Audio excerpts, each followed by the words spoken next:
श्री गोपाळ कृष्ण भगवान की जय। लीळा नंबर 260। उपाध्याच्या आत्मतत्वाचा स्वीकार। सर्वज्ञांच्या ठाई पर्व काळाच्या दिवशी सडा समार्जन केले, रांगोळ्या भरल्या, सर्वज्ञांना तेल उठणे लावून आंघोळ घातली।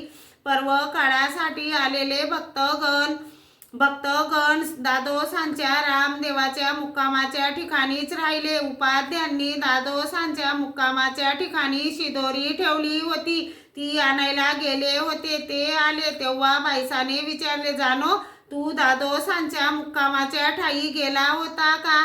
त्याने म्हटले, हो, गेलो होतो। बाईसाने विचारले, दादोसांच्या ठाई पर्व काळाची पूजा अर्चा होत होती का? हो, बाईसाने म्हटले, बघितले का बाबा, ह्या रामदेवाला काय झाले? येथल्या येथे आपण असताना त्याने आधी आपल्या ठाई पर्व काळाची पूजा करून घेतली। सर्वज्ञांनी सांगितले, दोन्ही चारी भात वेळी ती झाली तरी पोरा जीवाचे माते, या डोळे जाता वेळूची न लगे। बाईसाने विचारले, तू येथून येथे कशासाठी आलास? यावर सर्वज्ञांनी सांगितले, बाई, श्री चांगदेव भट आणि हा ये दोघे आमचे आहेत। मग बाईसा उपाध्योबास परस नायक पद्य नाभी इत्यादींनी सर्वज्ञांच्या ठाई पूजा वसर केला।